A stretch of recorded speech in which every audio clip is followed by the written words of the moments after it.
Hey everyone, this is Kush of the Game Time blog, and this is my interview with Cory Ledesma, Creative Director for WWE 13, which will be in stores on Tuesday, October 30th for the Xbox 360, PlayStation 3, and the Nintendo Wii. And the first thing Cory and I talked about was the brand new Attitude Era mode. Last year with WWE 12, we had a story campaign that was called Road to WrestleMania.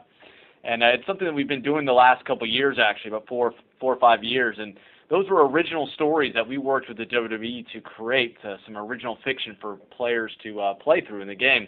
And we felt that that approach was getting a little bit stale. We wanted to do something new with WWE 13. So we decided to go a historic route. So we obviously, if you think back at all the great times in WWE history, one of the most popular that comes to your mind, obviously, is the Attitude Era. Very beloved time in history for WWE and wrestling. This is a time when the Monday Night Wars were going on between WWE and WCW, and we thought that would be a really fun story campaign for players to be able to relive in WWE 13. So when we set out to do that, we got really excited because obviously a great roster comes along with telling that story. We were able to add all these great new superstars that haven't been into a WWE game in quite some time. Guys like the New Age Outlaws, Road Dogg and Billy Gunn, guys like Ken Shamrock. We even have Mike Tyson in there to relive that famous WrestleMania 14 match. So really it gives us a great roster to work with, some awesome moments that happened back in this Attitude Era time. We're covering this time period that happened around late 1997 into early 1999. So you get to see Stone Cold Steve Austin's rise to the top, the time where he stunned Mr. McMahon and really started that Austin-McMahon rivalry that catapulted WWE to the top of the ratings. You get to see The Rock start out as a good guy, then turn bad as he went to join the corporation, and the fans turned on him then. You get to see the formation of DX, Shawn Michaels and Triple H coming together, eventually joining with the New Age Outlaws and forming D-Generation X. So all these great moments. I mean, I left out Mankind and The Undertaker. You get to relive their epic Hell in a Cell King of the Ring match, which was probably one of the most famous matches in all of WWE history. So all those great moments I'm talking about are all jam-packed into WWE 13, and players get to play over 65 matches throughout that time period. And the storytelling is done by the WWE. They exclusively produce these videos for us, over 20 videos that really give you the background story to what was going on during those storylines, during the Monday Night Wars. So fans that might not be too familiar with the Attitude Era can really get a nice educational piece with the mode as well. Right, and that led me into something I wanted to ask you about. That this obviously is something that can be played in order then, and should be played in order since it's based on real events. For example, can you relive the Montreal Screwjob, or was that one left out? Montreal Screwjob is definitely in there. There's no way we can leave that out. Oh, okay. Relive that moment. And nice. You're absolutely right. You play in chronological order, so we have you start at the beginning, and you go chapter by chapter, and we kind of weave you in and out different storylines that were going on. So what's really great about the single-player campaign is you play as a variety of characters. You're not just playing 60-plus matches with one superstar. We have you play a lot of different superstars, so you can get a nice variety there, and you can try out all the storylines that were going on back then. So you're playing as guys like Shawn Michaels. You'll play as The Rock, of course, Mankind, Undertaker, Kane, Stone Cold Steve Austin. And then we have a lot of these cool bonus matches that you get to unlock in the mode. So maybe you're involved in this major storyline, and there might be another match that was on the pay-per-view that was a really good match that we want you to be able to enjoy as well, so you can unlock that bonus match in there. Examples would be like Ken Shamrock going for the IC Championship. You can unlock that match and play it in the mode. So the variety is really great. Also, there's over 100 unlockables in this year's story campaign, and over 140 historic photos that you can unlock as well. So really a ton of content. This game is jam-packed, and it should supply hours upon hours of fun gameplay. Right. Now, going back in time and going with the Attitude Era, and we've seen this with sports games the last couple of years, and it's great to see WWE 13 taking advantage of this. So now that a lot of guys are not active, were you able to get a lot of guys to come in and do voice work for all these game modes? Absolutely. A lot of the superstars that we worked with that maybe haven't been on WWE program in quite some time were able to help us out and provide voiceover work. So we have guys like the Road Dogg that came in, The Rock, of course, to do some voiceover for us. But what's really great is actually we were able to pull a lot of the actual audio from the events that took place back then. The WWE has been a great partner.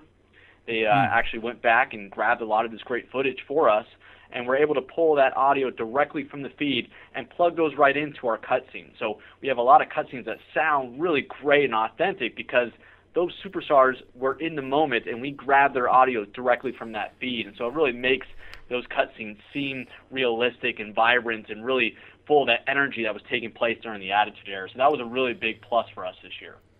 Right, and in addition to the classic wrestlers, I can't believe I'm referring to 1997 as classic, but yes, I guess it is now, the classic wrestlers and the storylines and everything. What else have you guys done to capture the atmosphere of that time? Like, I looked at some screenshots, I'd see the old Raw as War banners. What other things kind of set the scene for that time period? Well, we really wanted to be 100% authentic with the storytelling that's going on, and some of the things that we really wanted to make sure we nailed and looked great were a lot of the arenas. We have an Attitude Era crowd, too, so you'll see a lot of the crowd members wearing Attitude Era T-shirts, Cactus Jack T-shirts, NWO T-shirts. You'll see a lot of those T-shirts that the crowd was wearing back then in our crowd.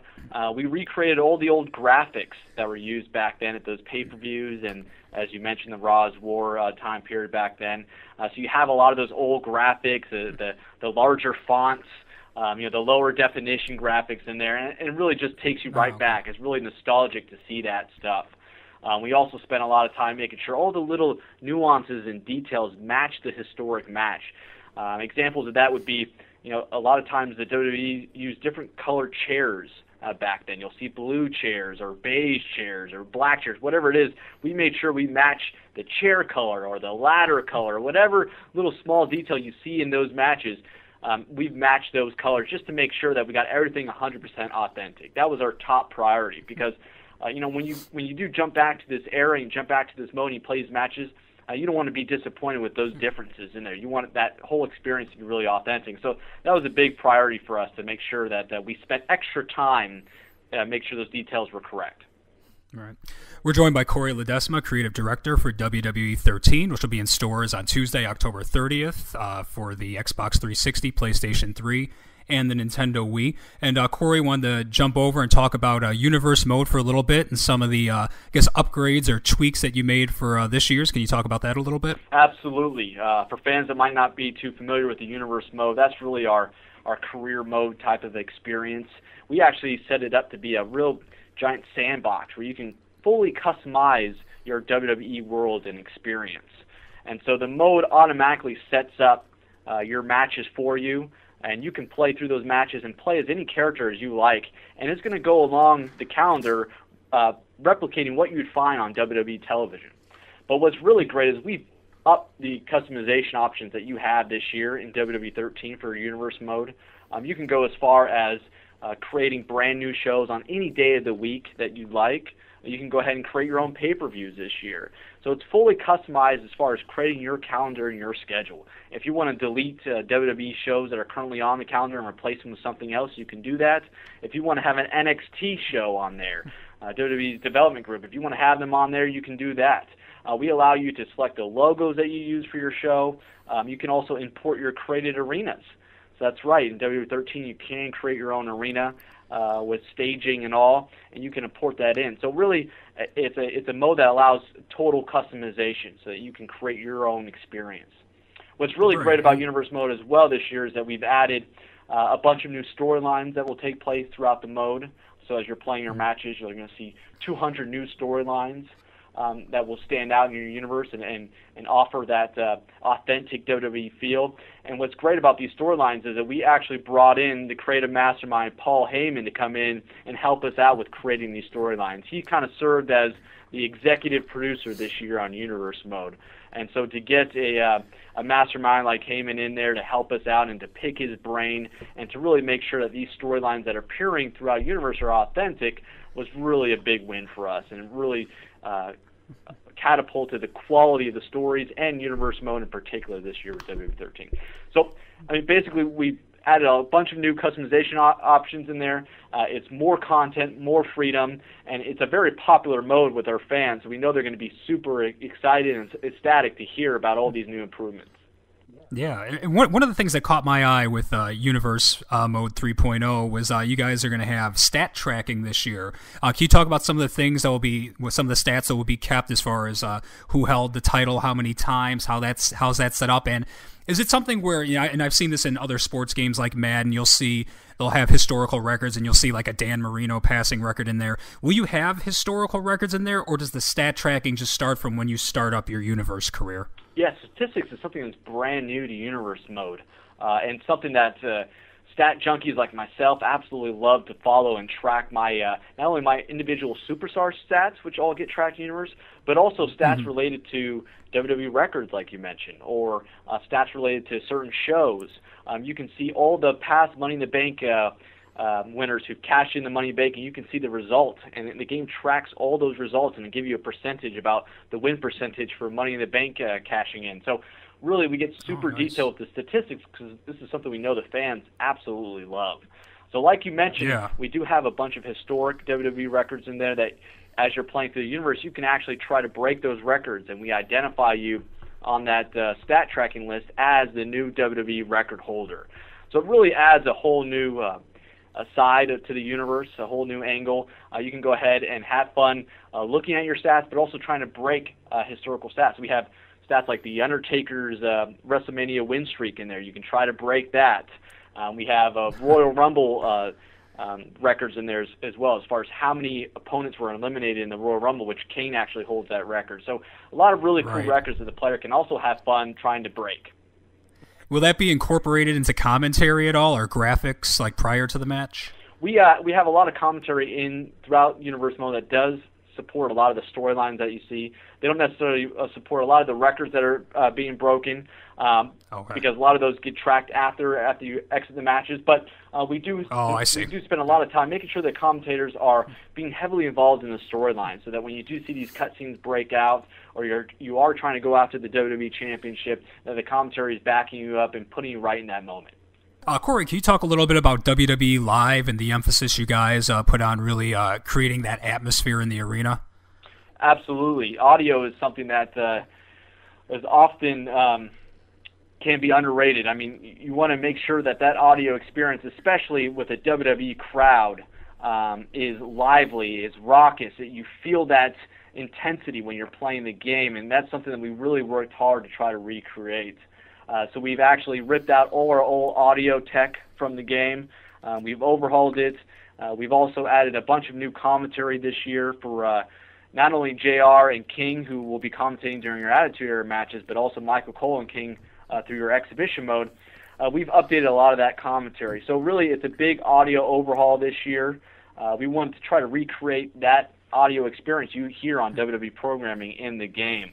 The WWE was a great partner with us in trying to achieve this as well. They were able to provide us a lot of raw crowd sounds from their shows that they've had, crowd chants, crowd cheers, and boos. We were able to get all that great content and put into the game, and it really gives it an authentic feel. We were disappointed in previous years, when you won the championship or you hit your finisher, the crowd didn't back you up right there. It didn't really pop and give you a huge cheer and make you feel satisfied that you're accomplishing something in the game. And so that was really important for us to beef up this year and to really make you feel like you're in the moment and the crowd is really behind you during these epic, spectacular situations that are occurring in the game. Can you talk a little bit about DLC? You guys released the roster and the DLC packs that will be coming out. For those who aren't familiar, can you kind of go over that, as well as fan access and what that allows you to download? Absolutely. Fan access is a prepayment of your DLC content, and what's really great about this is that if you do pay to get your fan access pass up front, you'll get a nice discount on all the DLC that we're offering this year. We are offering 3 packs of DLC. They contain WWE superstars, divas, legends, as well as some new items we never offered before in DLC, such as a moves pack. So you can get a bunch of new moves in the game this year, as well as a championship title pack. So you get 10 new championships to add to your game. So if you do purchase the Fan Access Pass, not only do you get that discount on DLC, but we also have some exclusive characters for you that you can only get as a Fan Access Pass holder. DDP and Goldust are those exclusive characters you can only get as Fan Access purchasers. So that's a great program that we're offering this year. The DLC content itself is awesome. It's really epic. We have guys like Ryback in there, Damian Sandow, Antonio Cesaro, so these rising stars that are coming up in the WWE. But we also have these great Attitude Era legends, guys like Rikishi and Val Venus.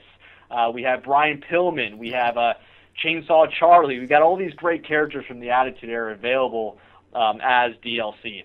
And also for the Diva fans out there, there's no way you can't get the DLC this year because we have divas such as AJ available, which she's just uber popular, extremely cute, a little crazy. But if you don't get her in your game, that's a big disappointment. So you got to go out there and buy the DLC just for AJ. Will AJ have business attire as well? AJ will not have business attire. We did the fun size AJ, not the serious AJ. So we have her in her wrestling gear, so you can go ahead and have matches with other divas with AJ. When you guys are developing the game, and you wrestlers, they change gimmicks, they'll change music, over the course of the year. What's the deadline for you guys to try to fit something in there? Is there like a drop dead date? Like, okay, well, we can fit this change in. Are exceptions ever made, or is there like a certain date where, okay, this is the wrestler's gimmick on this date. This is what we're going with on the game for next year? Yeah, that's a great question, and a question that gets asked a lot because obviously. WWE changes so often, and it's one of the things that makes the WWE so great. They keep their product very fresh. So obviously that presents a challenge for us to try to keep up with that. And so our deadlines usually fall somewhere around the April timeline, right around WrestleMania, right after WrestleMania. And so we have to make sure most of our content's locked in by that date because creating a superstar model actually takes upwards to 100 days to create. And so we need a decent lead time in order to get all the models in the game because we do have a very large roster. It's over 100 superstars, divas, and legends in the game, which is by far our largest roster. So in order to do all that work, to get into the game, to make sure everything's playing correctly, we do need to lock in the content around that date. Now, sometimes we might make special exceptions if something happens a little bit later in the process where maybe one of our marquee superstars changes his hairstyle, changes his look, or something happens. We can sometimes push the envelope and make some special down-to-the-wire exceptions, but in most cases we have to lock down the date a little bit earlier than that. And that's really what makes DLC so great is it extends that life a little bit longer. It gives us some extra time to incorporate new superstars that are just coming in, that are getting really popular, and still making it into the game via these DLC packs that get released shortly after launch. So you're absolutely right. It's a big challenge for us, but we don't shy away from it. We understand that it might not be the most updated superstar look, but we offer a lot of tools in the game that allow you to update the colors or update the looks of your superstars in the game so you can try to keep up with what the WWE is doing as well.